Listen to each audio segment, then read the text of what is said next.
And the Lord spoke to me through a question, are you going after the kingdom dream or the American dream? And of course, we all know that when the Lord asks a question, he's not going for the information. He's trying to get us to position our hearts right.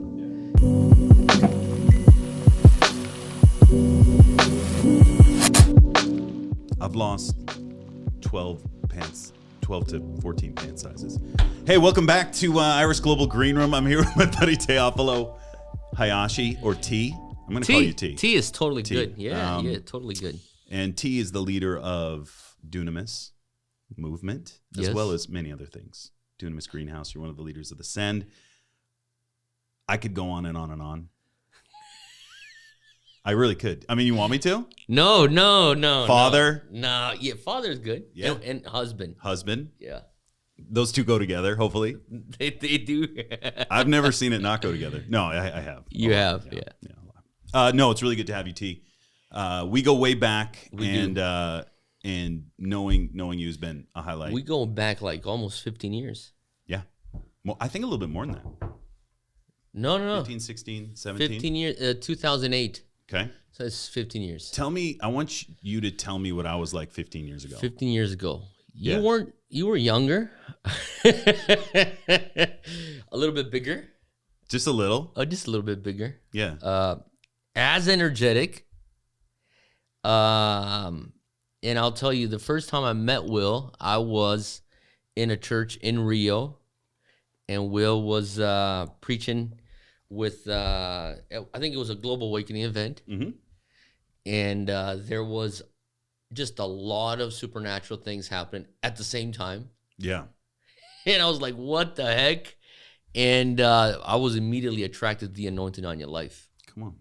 So at the end, I come up to you, and I'm like, hey, man, can you pray over me? Remember that? You don't remember that, I wish I could say that. I recorded. Actually, you know what? I did not have a cell phone that would be able to record because that's a while ago. Yeah. But as soon as you pray, I had two of my other Dunamis guys with me. Dude, I met you before Dunamis. Way before Dunamis. No. 100% T. Look, hold on. I'll show you. You started Dunamis after we met. I think. No. It was right about the right. Okay, right around the same time. Yeah, but then you prayed for me, and then I went, sat down, and you were praying for these other two guys, and I wrote down in my notebook the word, and I still have it till today. Really? Yep. I have it because I just moved. We just moved. Yeah.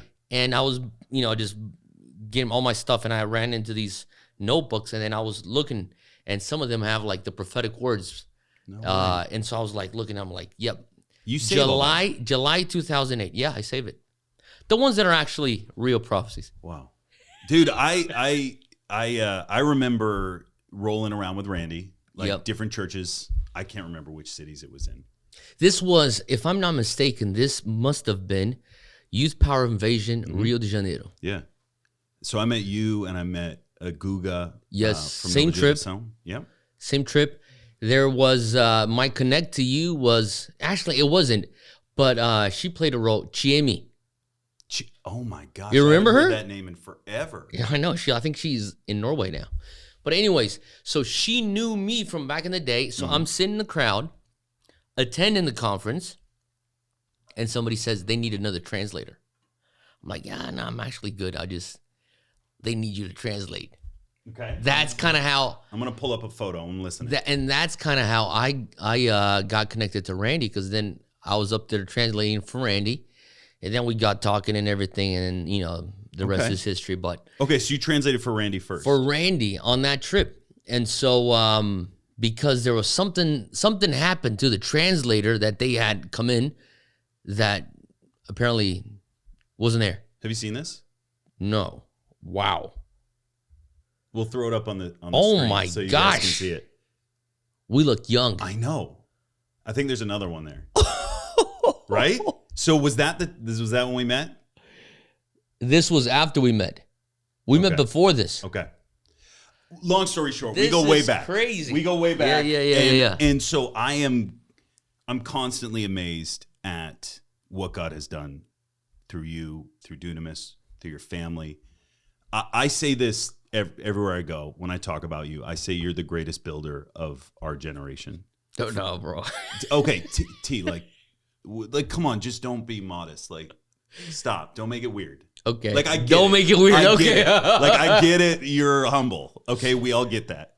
But like, the reality is, the way that the Lord's used you, not just God your mother, God is your gracious. family, For sure. God is gracious. Yes. There aren't that many leaders that are our age that are doing what you've done. Not only that, like in the nation of Brazil, and you're not just in Brazil. You've taken Dunamis globally, and the favor that's on it. And I never understood it when we first met, because you were so driven.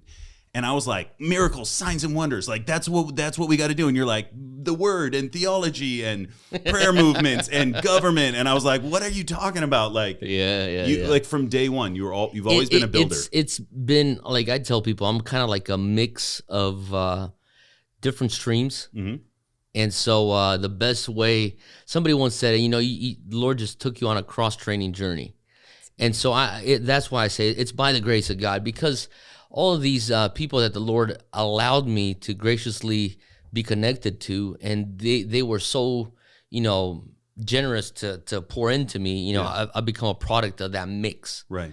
And so there's a piece of me which is, my mother. Yeah. And so she is, that old school, charismatic, but on the word. Yeah, Pentecostal. Right? Yeah. Pentecostal, but on the word. And so discipleship, she survived the shepherding movement and kept, Yeah. And so and still believes in discipleship and in order and authority. And so I grew up in that kind of church with the gifts, and the fivefold ministry. And then later on in life, I went to college and whatever, and then kind of had unfortunately, my time away from this devoted lifestyle to the faith. Yep. But the Lord rescued me, and the way that He rescued me was actually sending me to a YWAM. Okay. Right? And so at YWAM, and I didn't realize this coming in, but later on, as I began to understand the mission, I was like, wow, what happened to me was very special. But I got connected to Lauren. Yeah. And so Lauren, even during my DTS, poured into me. And immediately I started thinking outside of what I didn't know was a box. Right. So for me, it was like, oh, this is it, right? I didn't realize not many people think like Lauren, like spheres, right, nations, yeah, this and that, not just this either, or this or that, And so Lauren is one of those guys is like so macro. Like you talk to him, you talk to him for like an hour, he's jumping into 7-8 macro trends in such a deep way, like boom, boom, boom, boom, boom. If you don't know your politics, if you don't know your history, if you don't know your theology, if you don't know, just basic things that they will teach you in school, but in a deep way, you will not keep up. Yeah. And so that was kind of like what I received. And so after that, I get connected to my spiritual dad, Dr. Kingsley Fletcher, who's a prophet out of Ghana, but with 3 PhDs. So it's kind of like academic world. Yeah. But the prophetic, I'm talking, you would know this, and people from Irish would know this. I'm talking prophetic and supernatural, like you see it in Africa. Oh yeah. Oh yeah. It's like he would refuse to have a counseling session with me if I wasn't fasting. Seriously? Oh yeah, it's like no. You go to the bush. He's like, in Africa we go to the bush. Right. Take a jig of water. Only come back with the word of the Lord. Yeah. Yeah. It's like that's how they think. Yeah. And he brought that and actually preserved it in America, in North Carolina. Right. And he says, discipleship, you wake up in fasting, you pray in tongues for 2-3 hours, and then you begin your day. And so as a 23-year-old, radical, intense, I'm like, all right, this is what you do, right? And then later on in life too, I had, I had other people, but I'm just going to highlight a few of them. And another one that I would highlight would be Randy. Yeah. Randy Clark, in the way that he was so didactic with the supernatural. And I'm sure that was also influenced by Wimber and everything. Yep. But, for me, it was just like, like the do it yourself kind of, like healing for dummies, supernatural for dummies, prophecy for dummies. Everybody prays, everybody plays. It was the way that, just by translating him, I'm like, I'm picking it up. Yeah. Of course, I'm looking at his notes and stuff, right. As I'm translating, I'm like, oh, wow. Okay. And so it becomes this thing that, like, it helps me even as I teach the supernatural to people in dunamis. Yeah. I'm going back to those paradigms. Yeah. And the way that Randy would be so boom, boom, boom, line upon line, Step 1, step 2, step 3, and biblical basis, And so, once you get that kind of mix, and of course, the call of God for each of us as individuals, not that we're just directly byproducts of our spiritual fathers and mothers, but that adds layers. Yeah. And so I would say, I'm very privileged and graced by the Lord to be connected to these amazing men and women of God. Yeah. And I'm thinking, sometimes I kind of catch myself thinking, I don't think this generation really knows who they're dealing with when they're listening to these kind of people. Yeah. And I think we didn't. No, when we didn't. First started hearing the people that, because it's easy for you to get casual about it. Easy what? To get casual about it. Yeah, totally. And you don't know the price that they paid. And I think that's a big thing. Like my buddy Dylan, who's off camera, we were just at Randy's house. Okay. And I remember walking into that same house when I was 21 years old. So 20 years ago, walking into that same house, walking into his same office. It looks a little different. Yeah. And I sitting on the carpet on the floor as he took me into to be an intern. And, that's 20 years that I have with Randy. Wow. And that was halfway through his, I think he was in his late 40s. So he had already done so much. And I know what he's been through, at least in the last 20 years. Seeing that history, just knowing the last 20 years of history, and only hearing about what he had done previously since from Toronto and on. The price that those guys pay, nobody really knows. I love hearing the stories about Lauren Cunningham and what he went through to be where he's at. Heidi. I mean, the stories, everybody loves the revival, but they don't know about her time in China. They don't know about her time in London. They don't know about her time in Alaska. They don't know about their time in Hawaii. And the price that they had to pay. Okay, so if you had to do it all over again, would you pay the same price? What would you change? What would you want to make different? I would pay the same price, if not more, and I would do a few things different. Okay, tell me what would you do different? So we're recording this, and yesterday was our 15-year anniversary for Dunamis Movement, right? Congratulations. Thanks. So 15 years. When I began Dunamis, I was 27. Yep. It seemed like it. I mean, that's old. That's a long time. At the same time, though, we did have a vision for decades. So there's that dynamic. Now, that's something that I'll say that I did not.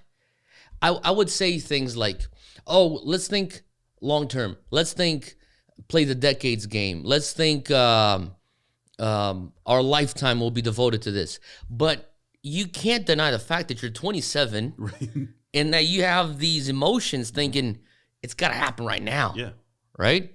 And so I remember, this is crazy because I was last week with Banny Liebscher in Boston, and I'm talking to him, right? And we're like bouncing things off back and forth. And then my mind goes to when I began Dunamis. And when I began Dunamis, Jesus culture was, was in their pinnacle, right? 2007, 2008. And I'm thinking, I remember beginning Dunamis thinking, one day, if the Lord allows us, we will do something similar to Jesus culture, right? Because for me, it was like they made it. That's the big leagues there, right? We're small leagues. We're beginning. And so what am I saying is we underestimate what you could actually do in the long term. Right. And I heard somebody in the business world say it the best way. He said, when it comes to long-term vision, you only fulfill it successfully if you discern the micro and the macro and how to deal with that. So with the micro, you're urgent. With the macro, you're patient. Okay. Right? So Macro was, we need to see revival sweep nations. Yeah. Macro would be, we need to raise up revivalists for all the spheres of society. Macro would be, we need to see in our generation the fivefold happen and be gifts to the church, right? Macro would be, will we ever in our lifetime see a revival that culminates into reformation? That's macro, right? And that doesn't happen in a summer. Right. It doesn't happen in a year. Right. And so, but there's the micro. And micro would be, we need to write curriculum. We need to do discipleship meetings every week. Yep. We need to get everybody on a Bible reading plan. We need to take everybody through deliverance and inner healing. Yeah. You know, that kind of stuff. Yeah. And so, and we would maybe be very, we would procrastinate the micro and get anxious over the macro. I never saw you procrastinate anything. No, bro. Okay. Let's just be really honest. No, seriously. Like I would, you know. You're the most tenacious guy I know. Will. Seriously. Bro, Name one thing you've ever procrastinated besides getting married. I always wonder. I was It was late. I was late to the game, man. I was. But I mean, I would say no. I've procrastinated stuff, but in my mind, I'm thinking if I could go back, I would not compare myself. Right. And I'm not saying that because of Banning, but I mean, Banning for me was one of a few other guys that I was like, he made it. Yeah. Right. And I'm looking, I'm like, man, they made it. And then there's others, but I mean, I'm saying like there's this, and there could be that orphan spirit too that the Lord has, you know, dealt with and is still dealing with. But that thing of like, am I good enough? Am I, right. You know what I'm saying? Right. Totally. Because competitive people have that. Right. Yeah. And so I am like, I got anxious over some stupid stuff. Right. Today, when I look back. Don't you think that gave you a little bit of like drive though? Yeah, it gave me drive. Yeah. I think that what drove me the most was fear. Yeah. That's crazy to think about it. Fear of becoming a failure. Like insignificance and yes, like fear of. All right, so let me put things in perspective because you know my story. People here may not know the story. One of the biggest fears was at 27, I made a decision to really put what I call some Isaacs on the altar. Okay. Right? Yeah. And I begin the year as an MDiv student at a university here in Virginia.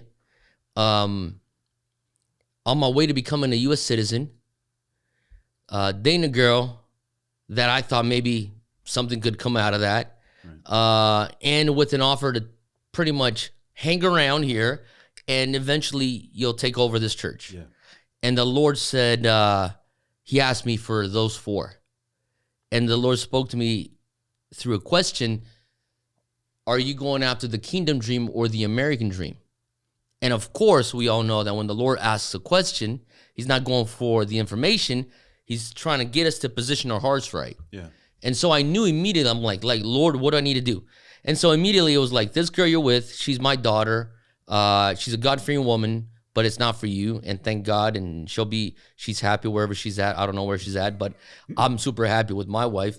So that's one. Thank God for that. She's amazing. Jimmy is incredible. Yeah. Number two was stop your MDiv right now.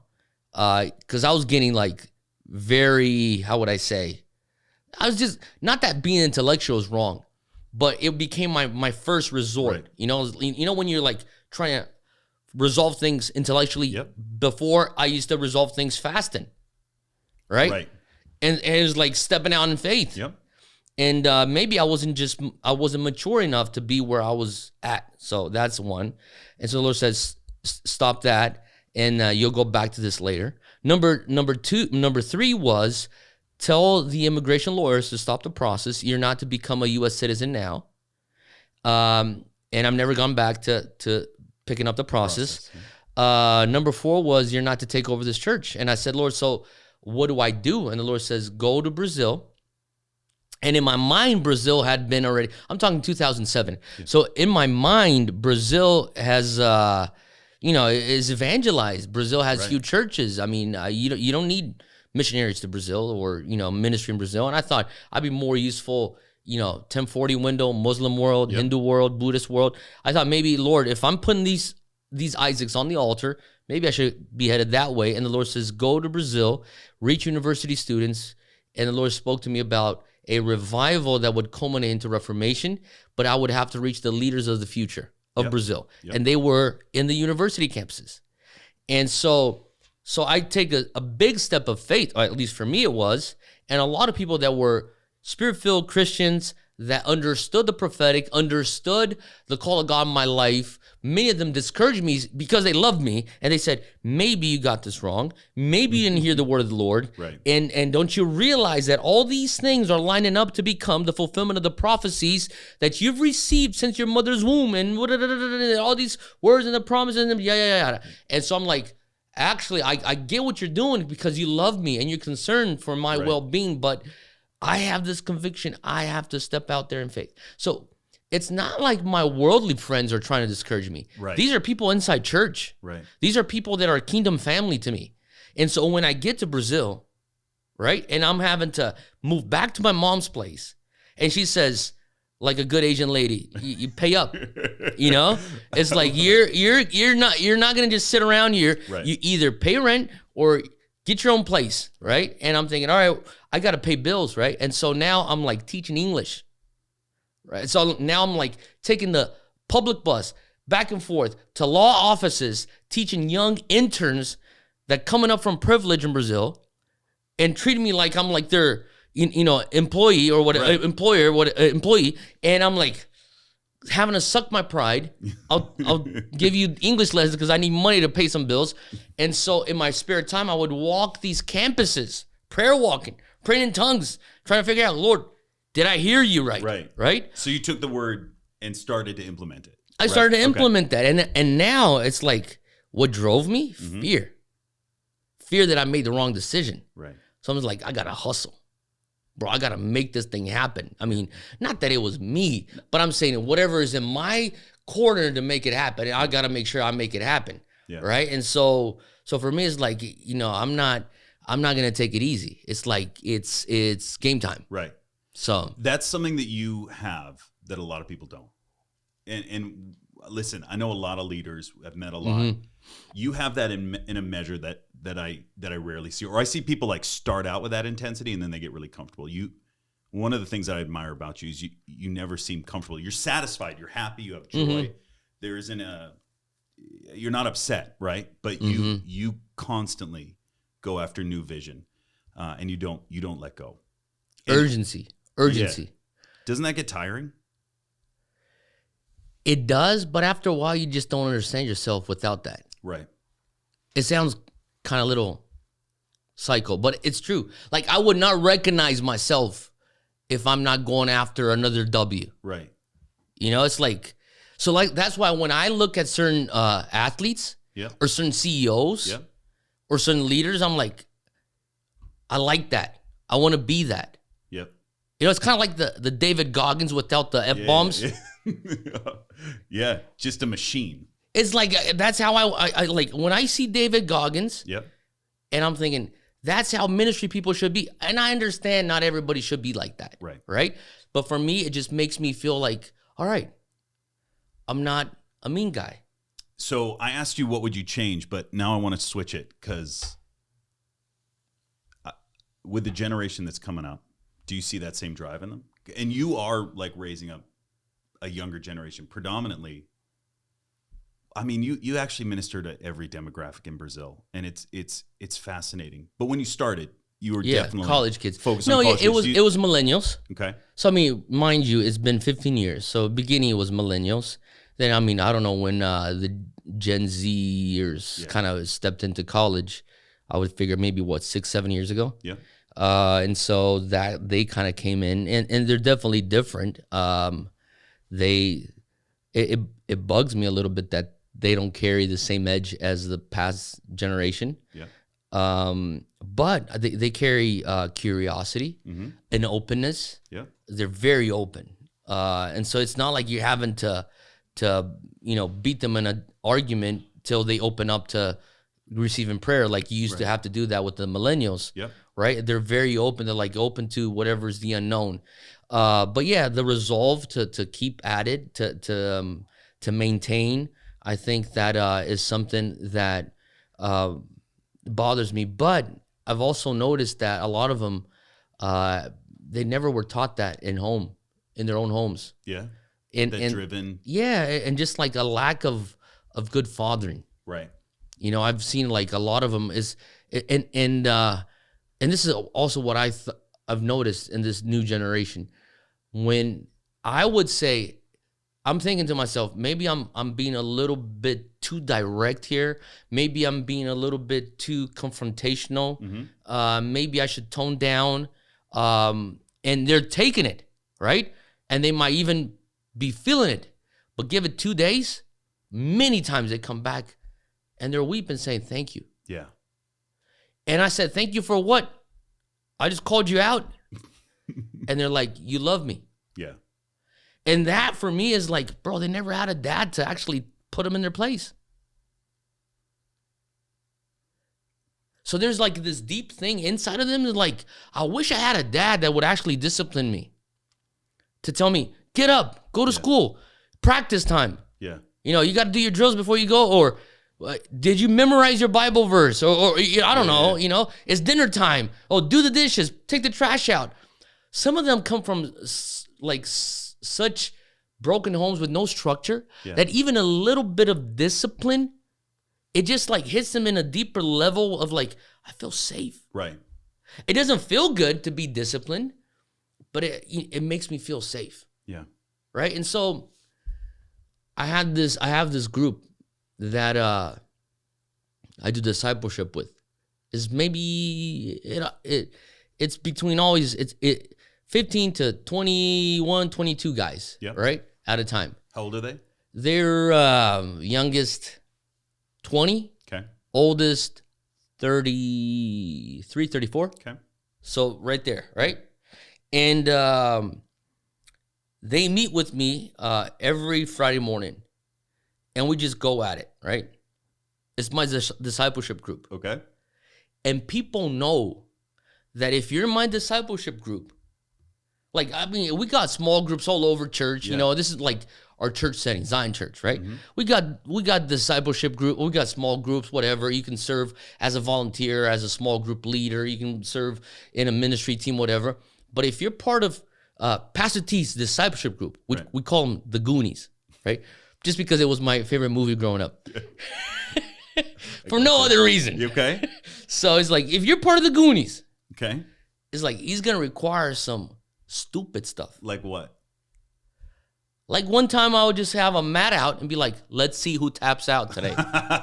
Okay. Like, what does this have to do with spiritual formation? To a certain degree, nothing. But on the other hand, a lot. Yeah. Has to do with a mentality. Yeah. Right? And so, like, there's one of the leaders that's, he's so right. I mean, he's just so, like, formal, uptight, Asian dude, of course. Yeah. And so, sorry for the stereotypes. I'm Asian, You're but good. you know. It's free. So I told him, you know what you got to do? You got to go out there in the street and pick a fight. He looked at me and he's like, not really, but you understand what I'm saying. Yeah. And he's like, because I know this proper thing you got there is not real. Right. Because in church, you grow up and you start picking up mannerisms. It's like, who are you? And actually, it's like, I'm tired of seeing people that know how to do the whole school of ministry route. Right. They say what they need to say. They give the testimonies like they needed to give the testimonies. I mean, they do the whole thing. And then as soon as they're out in the spheres to do something, they just become a byproduct of that. And I'm like, were you a byproduct of the ecosystem that we made? It was like this revival Disneyland. Yep. Or was it, or you were actually living revival inside of you, and then you would go out in the world and make that place become a revival land, right? And so this non-orthodox way, I picked it up from my spiritual dad. Kingsley. Yeah. Yeah. And he was like, he would tell me every day, he's like, I'm trying to get you to quit. Bob, my spiritual father, same way. My first It's one. that old school thing, bro. Oh, yeah. You know? Oh, yeah. But for somebody who never had a dad like me, my dad walked out when I was 8. It was like having somebody stronger, Yeah. it was the only way that I would respect male authority. Yeah. And so it was like, okay. And even though it would hurt your ego, I felt safe. Oh, yeah. I felt like if something happens to me out there, I know who I can run to. When Bob died, I cried for days. Not because, I was sad, of course, but I felt like I didn't have anybody that had my back. Exactly. You It felt vulnerable. thing. You felt vulnerable. It was the weirdest thing. Yep. So at the end of the day, I feel like with some of these guys, that's how they, Yeah. I would say like more than half of those guys, they say, you're a father to me. And I'm not doing the whole weird spiritual dad, spiritual mom kind of deal. But I'm like, if you're saying I'm a father, why am I your father? And I said, because, well, one, I never had a father. And two, nobody ever told me who I was in Christ. Yeah. Nobody ever told me what I'm supposed to be doing here on earth besides, the generic, serve the Lord. Yeah. What does that mean? Now you're teaching me what I need to be as a husband. And so it's not like I'm going to teach you how to, the 5-step healing model, which I do teach them. Right. Or how to prophesy, or how to prepare a sermon. Those things are going to be byproducts of this inner core that is being built as we do like real life, right? Real life. Yeah. And so as we were doing like real life with no facades. This is me, and so that is not it's not the edited version. It's kind of the ugly version sometimes. Right. It's the dirty version sometimes. I have to sometimes come back and say, hey guys, I'm sorry. Yeah. I said something I shouldn't, or hey, I was a little too harsh, or I was negligent, or I should have gotten back to you and I was just overwhelmed with stuff. And that process right there, I feel builds trust right. to the point where I find myself a lot of times just telling them, you guys got to calm down. Have you ever brought anybody in close and they've turned around and stabbed you in the back? Yes. What's that like? Horrible. And I'll tell you what's more, you have grace for that, but your wife doesn't. Oh yeah. Right? Because you love the kid. You love in my situation. Yeah. It was people, males that maybe during college I started discipling. Yeah. Right. Some of them. Or I'm thinking about 2 situations. I led them to the Lord. Yeah. Like, dude, I led you to the Lord. We did inner healing together, deliverance. I baptized you. Yeah. And so it's like I took you on the road with me. We've shared hotel rooms together. Right. I taught you how to pray for the sick. I taught you how to prophesy. I taught you how to share your testimony. I've seen fruit out of you. Right. Right? And when that happens, you have grace because it's your spiritual son. And you're like, I'll take a hit. You want to punch me again? Punch me again. Yeah. I won't do anything. And I'll keep praying that one day the Lord will touch you. And whenever you come back, you will always have a place here. But my wife doesn't think that way. Really? Because she doesn't have a history. Right. And I would say it's very common for that. Yeah. So because and even I would say people that are close to me, my board, yeah, my mother, yeah, they have this feeling that I have with that kind of person, they have with me. So if I am hurting, they're like, whoever hurts you needs to stay away from us. How do you not like set yourself up to not bring people in? Because there's nothing that hurts more than that. Yeah. And by this, I'm not saying that my wife is not loving or that my mother is not loving. Right. All I'm saying is they love me so deeply that, it's like your son. Whoever hurts your son, it's like, oh, I would rather you have hurt me than hurt my son. Dude, there's people that I can forgive, but they ain't invited over for dinner anymore. Exactly. Right? That's what I meant. Yeah. Right. So how do you keep yourself when that happens? And you have a larger platform, right? So people they can take advantage. They can come out with, they could say stuff that affects you and your and the movement that God's doing in Dunamis, right? Mm-hmm. How do you keep yourself soft to still want to take in 10 guys, 12 guys, 20 guys? I don't know. I forget the number you said. It's because you want to be real. Like we had that. You had that with Kingsley. Like Bob used to take a swing. Like Bob took a swing at me twice. Like in anger. Okay. So like. Yeah. But I also like, slept at the bottom of his bed, like on the floor. Like we were incredibly close. Yeah. But after getting hurt, how do you want to open up like that and be that intimate with people? Well, I'll say this. I heard somebody say once that the same filter that would have caught Judas would have caught Peter. So if you're trying to keep yourself, insulated from Judas's, you might miss a Peter. Right? Yeah. And so when I look at... I've never heard that before. When I look at these kids showing up, yeah. I mean, some of them do some stupid stuff. Yeah. Right? But some of them you're like, gosh, bro, you're freaking anointed, bro. Yeah. So it's like I'm really impressed by some of them. Yeah. And so for me, it's just like you never know. And then and what gives me a lot of perspective is to put myself in their place. If I was the one mentoring me, I wouldn't last. Right. I don't know if I would have grace for the 22-year-old version or 21-year-old version or 20-year-old version of Teo Hayashi. Really? Bro, Are you harder on them than Kingsley was on you? No. I don't know. Probably it was hard, bro. Okay. Today, like I go back whenever I'm in the East Coast, I try at least. Right. Or whenever I'm in the area, I go to North Carolina. I was there like 2 months ago, and I had a day between speaking engagements. I called him up. I said, I'm flying in. Are you in town? Because he's usually in Ghana or in America half the year each. Oh no, I'm in town. Like, what do we want to do? We want to just hang out. All right, cool. I'll just come in to hang out. Yep. Right?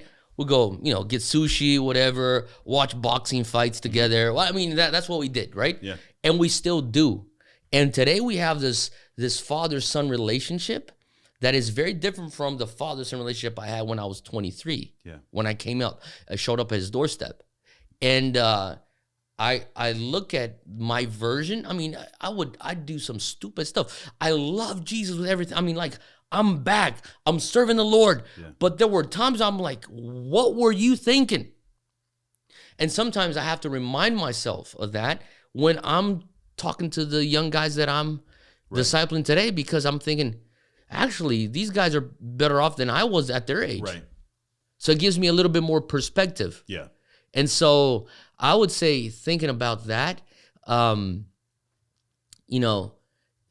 another thing too is you want to make sure, and that's the genius of Lauren Cunningham. Think about it. Every quarter, there are kids that are 18-year-olds flying across the globe to sit at the feet of the teaching of an 87-year-old man. It's incredible. How can you keep 18-year-olds coming to you for 60 plus years? Dude, my daughter just signed up, 15. She didn't even ask us.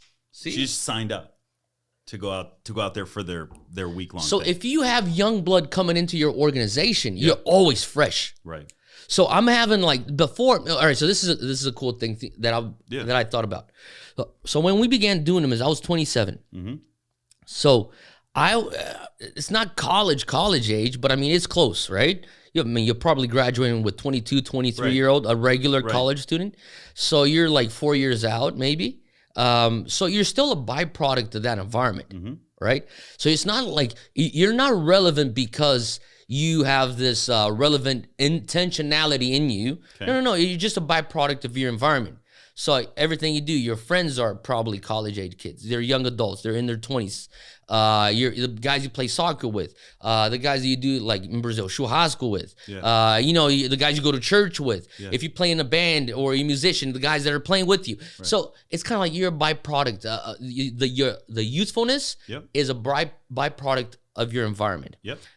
When you start hitting 30, 32, 33, you start seeing the difference. Now you're talking about a decade. Right? Yep. So now I'm still intentional. I can still see them, right? And so I'm like, oh, that's how they dress. Okay, I'm gonna dress like that. That's what they're listening to. Okay. So this is the hip hop artist. That's okay. Oh, this is the TV show they're watching. Okay. Yep. This is the lingo. This is the slang. So you still can reach. When you hit 40, like I did. Yep. It's so far out. Yep. So far out. Now I'm having to reach out to some of these guys and say, what's happening in the college campuses? Right. Tell me. Right. Teach me, because I can't just see it now. Now I need an intermediator to let me know and build bridges. And some of these guys are they tell me, this is how you got to do your social media. This is how you got to do your talk. This is how you do this illustration. Nobody listens to that kind of music anymore. Right. They listen to this now. Yeah. Okay. And so when I go to like places, I don't know, like, one of my hobbies is shopping for clothes. Yeah. So I'll get a young person be like, tell me, where do I shop? Oh, you go to this store, you go to that store. This is the look, right? Before, it was a byproduct of who I was. Yeah. And now I'm having to reach over. So I'm thinking the price of being irrelevant, just because the guy's young and would do stupid stuff that you would even do worse when you were that young. Right. No, you gotta keep that channel open. It brings in relevance into the organization. It's always making you fresh. Yep. It's making you sharp. It forces you to be on the edge, constantly cutting edge. Yep. And so for me, I'd say that's why I look at Lauren and I'm thinking, wow, there's something about the grace of God in his life that's always attracting young people.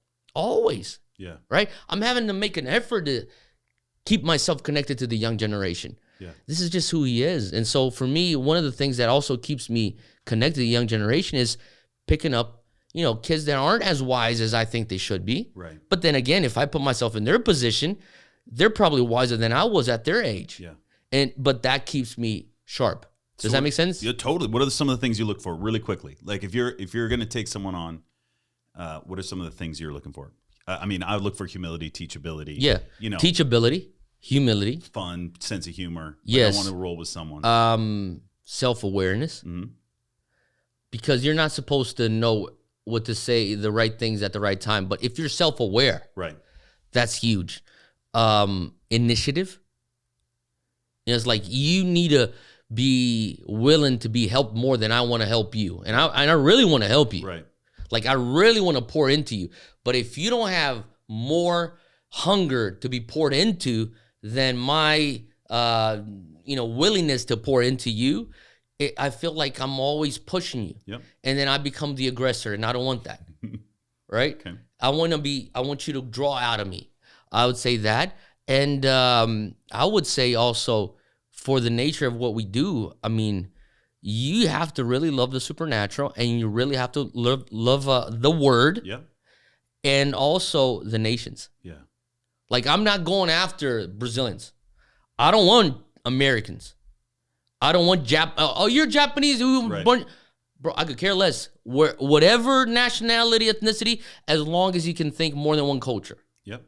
Because if not, I'm going to have to reduce a lot of my speed to put you up to speed with, this is how Asians think. This is how Americans think. Yeah. This is how, black people think. Or in America, black people in Brazil think differently. Yeah.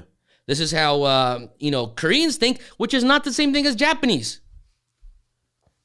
And because the Lord has given us grace in different cultures. Yeah. If the person doesn't have the love, and this is something I've learned with YWAM, is the love for nations. Yeah. And allowing, I don't care how much education you have. I don't care how developed your country is. Everybody gets a seat at the table. Yeah. I saw that.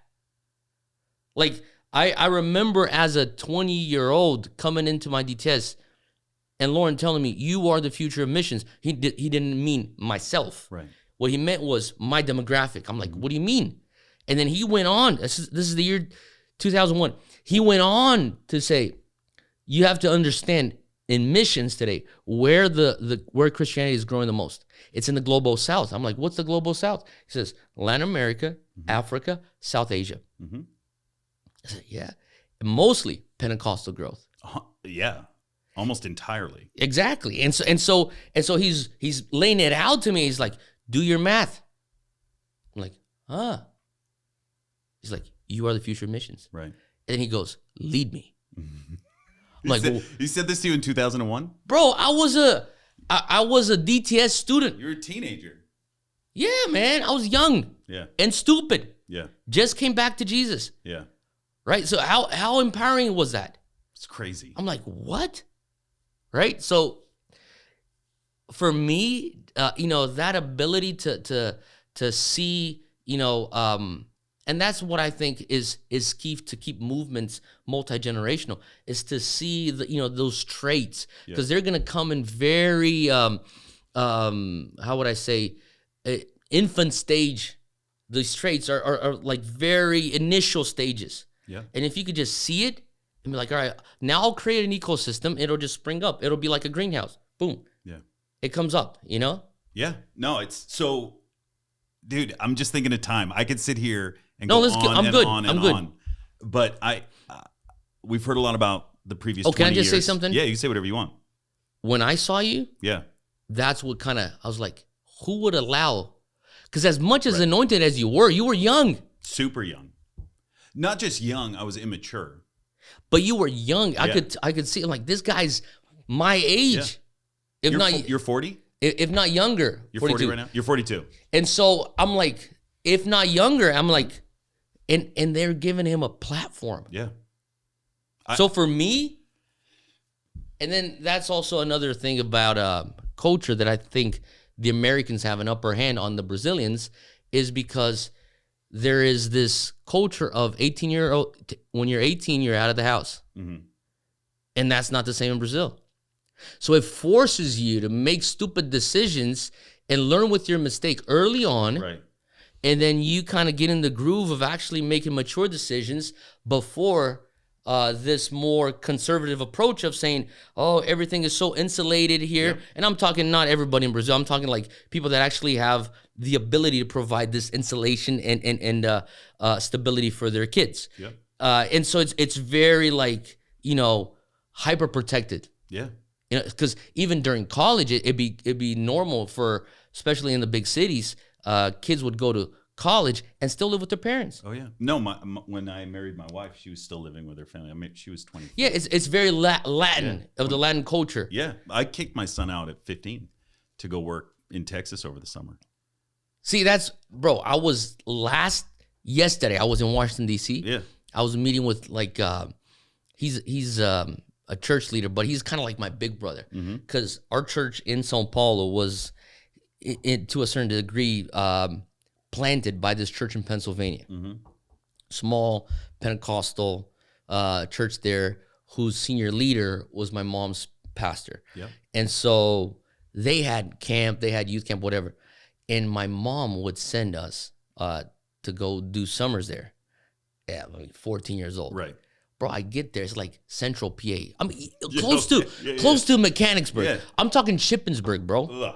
Yes. Shippensburg, right? Shippensburg. Yes, I do. But it's like it's not like where I'm from, São Paulo, right? No, it's nothing like São Paulo. So there we go to Shippensburg, and they say go pick weeds. I'm like, what the heck? I'm spending my summer break picking weeds. Right. Pick weeds, mow the lawn. Yeah. Like I would have never gotten that opportunity. That's Amish country, yeah. It is, bro. Yeah. It's Pennsylvania Dutch. Yep. And so I'm like having to mow the lawn, to do landscaping, and all these kind of stuff that I'm like. And so I met with one of the leaders there. His name is Bubba. Right, that's what I'm called. And so I'm like, Bubba, my kids, bro, they're coming up.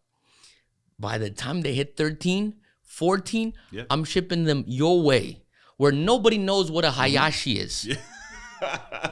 I want them to pick some weeds. Yeah.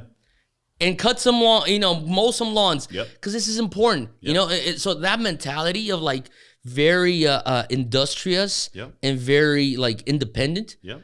I feel that too. I know today America is so different and there's so many cultures in America. Right. But I would say like, the typical, more rural America, that kind of tradition makes them so more independent, puts them ahead of the game. 100%, dude. And you see that in ministry as well. Yeah. Even the way that they're so quick to empower young leaders to lead churches, whereas in other places, and let's say the Asian culture, part of my culture, bro. I was talking to, I was in Korea. They were telling me, man, there is no senior leader in Korea younger than 45. Yeah, it's crazy. So there's such protocol. Yep.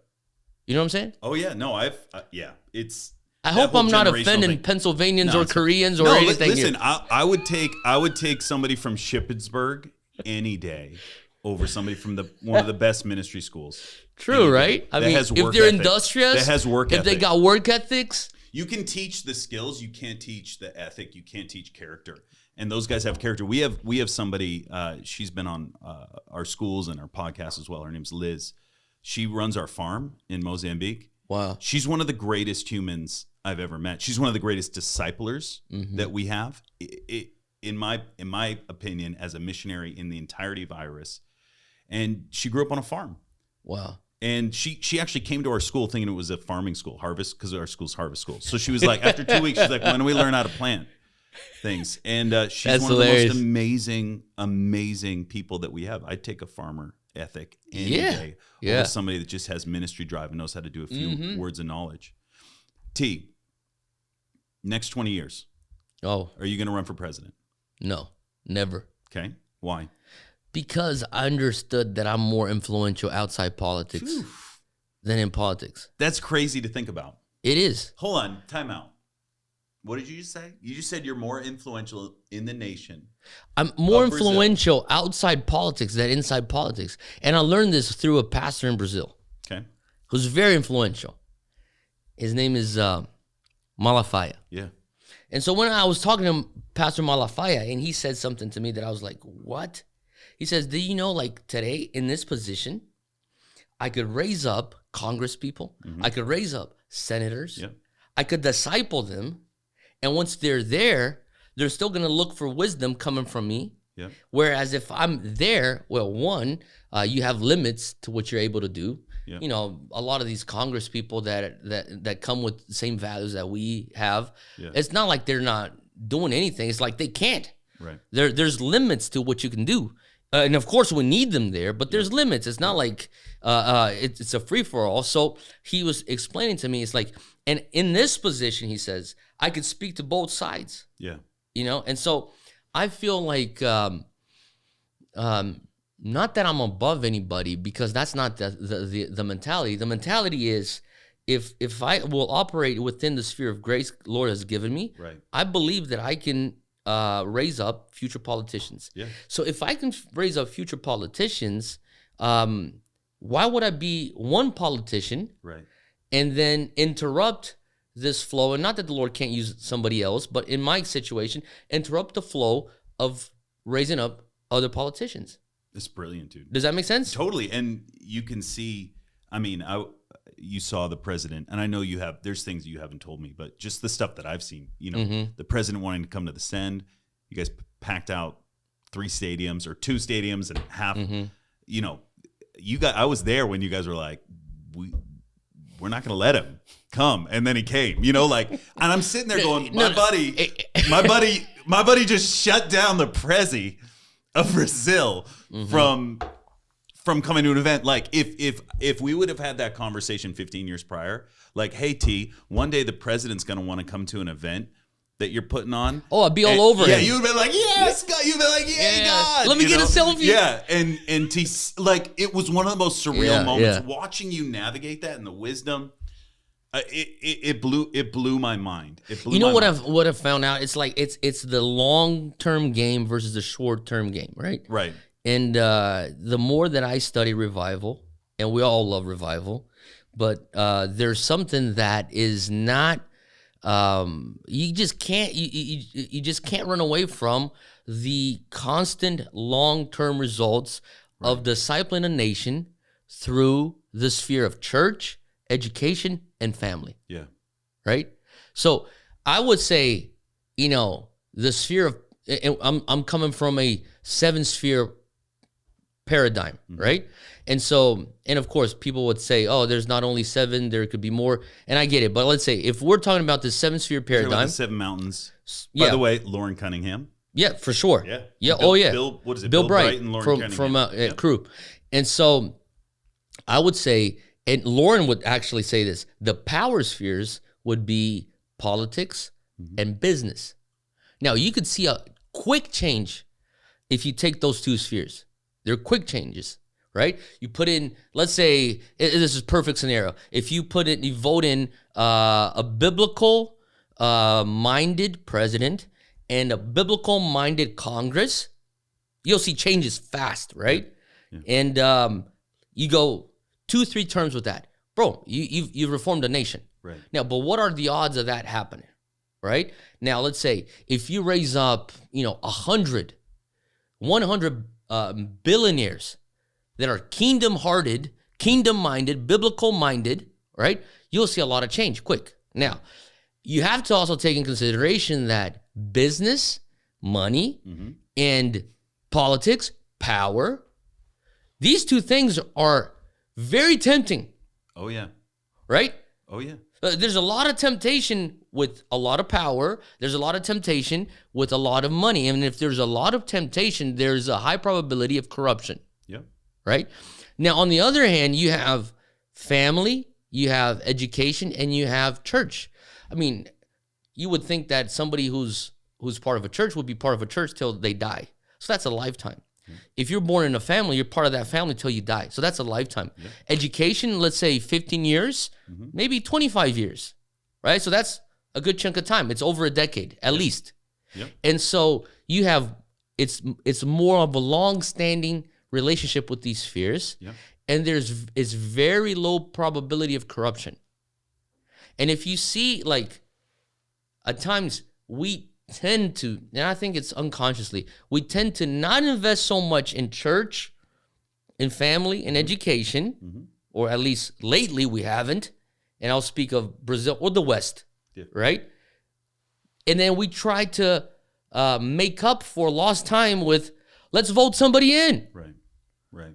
Or let's raise up, I don't know how many Josephs or whatever, the Joseph, whatever it is. You want to call it, of business people, kingdom, whatever, builders or, millionaires or billionaires. And you're trying to make up for the lost time and the lost fruit that would come with, consistent sowing and reaping and sowing and reaping. Yeah. And so now you're like, hey, President so-and-so, Congressman so-and-so, Senator so-and-so, vote in the morality that I never taught in my dinner table. Wow. Would you vote in the morality that we never taught in our schools? Oh, by the way, we never built schools. We stopped building universities. Yeah. So you know what I'm saying? Dude, this is no different than your long-term goal of like, I'm going to start Dunamis and we're going to hit the campuses because I know in the next 15 years, those are going to be the next leaders of Brazil. Yeah. You have maintained this vision long-term, like looking 10, 20, 15 years ahead to see the fruit that the Lord wants to carry out in your life.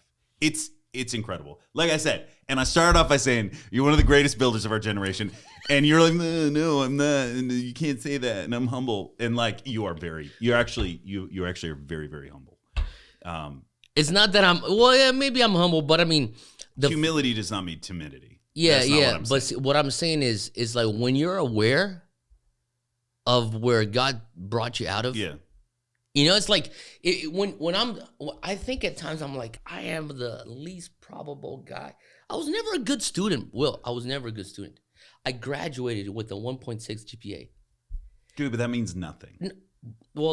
I'm not trying to cut you off, but bad student. I was not. I wasn't like flunked out of school or dropout, but I was never like a bright academic guy. Mm-hmm.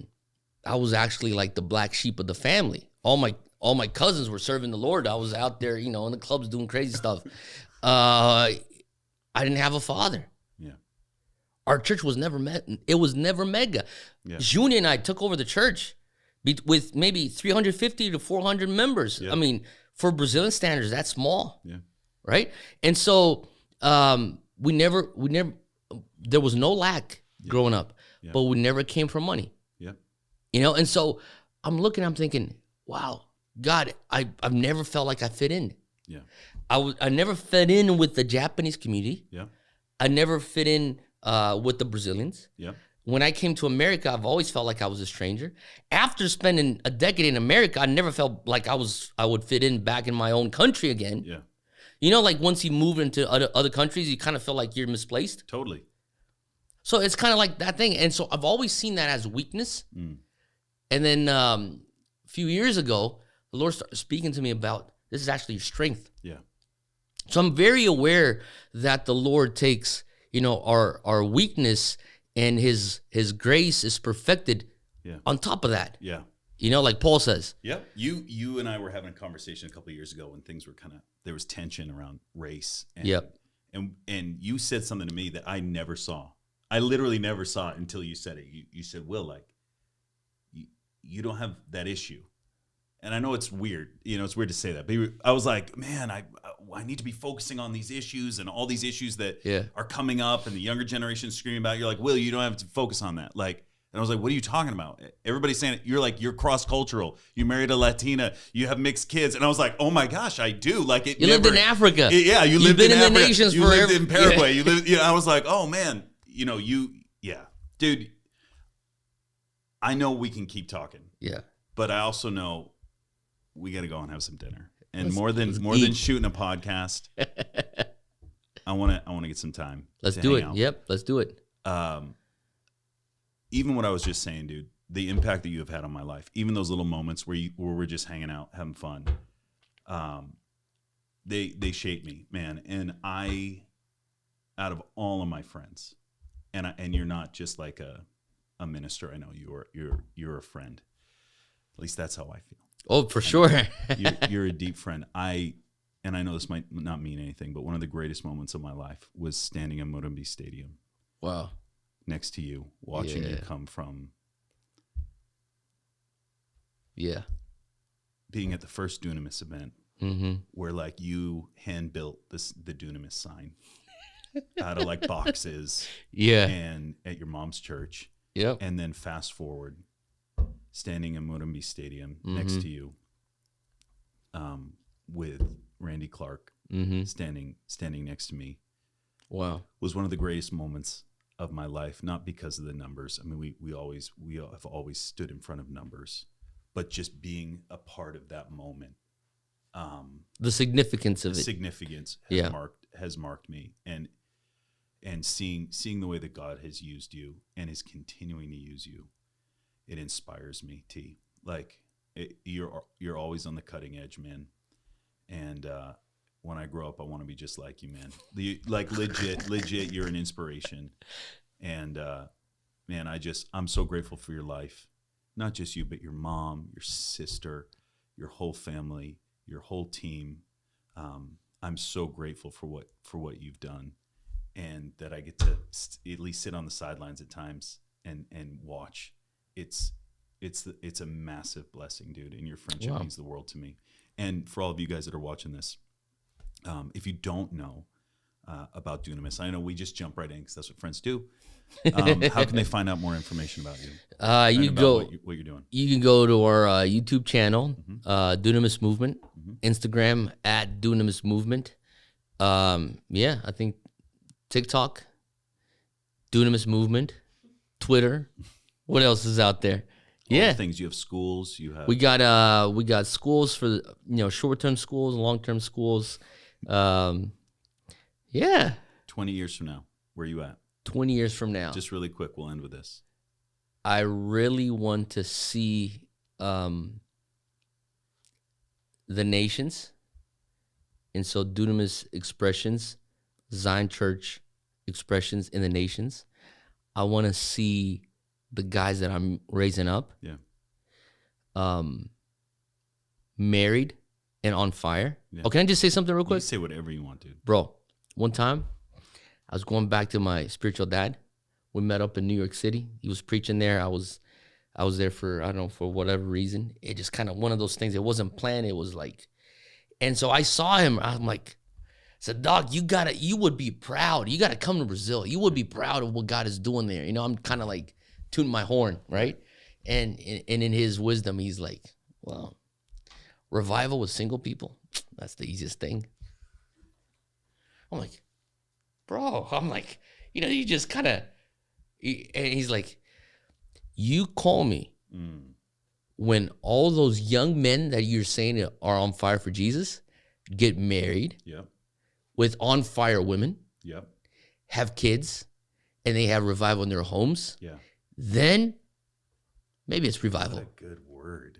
What a freaking good word. Right? I'm thinking like, and for me, that's like, it sums it up, bro. Yeah. Because when you're single, bro, I mean, you're just going, you're just thinking about yourself. You got all the time. But how do you steward revival culture, you know, in your homes, in your family, right? And raising up young kids, you know, in the word and keeping that revival thing, you know? So anyways, where do I see myself going back? I would like to see my spiritual sons all married and live in revival in their homes.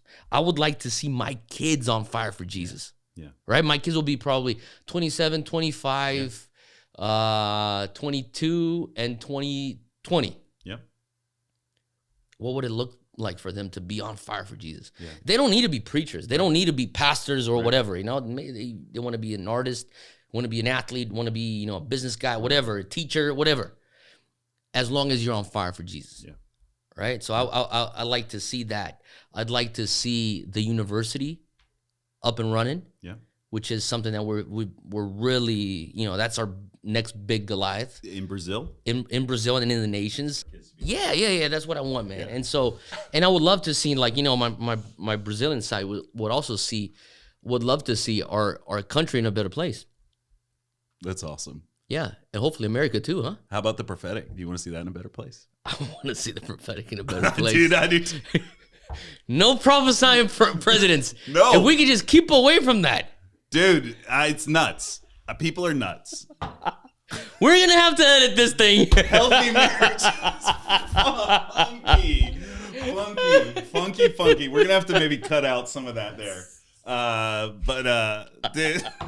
You should have asked what prophet. What prophet? Come on, man. You knew where I was going. I thought you were going to say like Lance Wallno. I thought you were going to say something else. I don't know, dude. Oh. We know so many prophets. Why did I do that? And then I just couldn't pull it up. Yeah. I was just down. It was good, though. I couldn't. Dude, word to good. Listen. Thank you for watching, guys. I hope you enjoyed I know you enjoyed this episode. Listen, like it, share it, and send this out. We're gonna try to get this out in Portuguese too. Unless you don't want it. No, it's totally fine. How are you gonna get it? Are you gonna put the subtitles? ChatGPT. ChatGPT. Hold on. Actually, dude, that's a huge one. 2 seconds. 2 seconds. That's a huge one. 2 seconds. Technology. AI? Yeah. Scary, bro. How do you think it's gonna affect the church? Or do you? Come on, you're always thinking ahead. I think preachers are going to become curators. Okay. So they'll say stuff. It'll come back. They're going to edit. They're going to put their testimonies. It'll be easier for sermon prep. I think communication will be way better than it is. Okay. People are going to have better sermons. However, AI will not be able to fabricate fellowship. Right. And I feel like it'll actually take the church to become more organic. At least I hope. Yeah. And I think that's really good. Yeah, I see it swinging back face to face. I think the trades are going to climb, right? Yeah. There's going to be a lot less reason to pay somebody, lawyers, all those things. I think those trades, those farmers are going to climb. I think we'll see it massive. Yeah, that's true. Yeah. Trades. What about the worship? Dude, Bro, did you hear about that Drake song? I just did today. That's crazy. It is crazy. It's weird. Things are weird, man. We're about to see a major shift globally a major shift. And I'm not one of those guys. I'm not a prophet. but I think we're going to see a major shift. I'm really interested to see how the church for Elon Musk to be scared about it, dude. Yeah. Anyways, dude, T, I love you, man. Love you too, Will. Thanks for having me. Anytime. And I'm not sure what's going to be edited or edited out. There's going to be nothing. But it was such a pleasure, man. Always. Let's eat. Let's go get some food. Awesome. Okay. See you guys. Dude, T.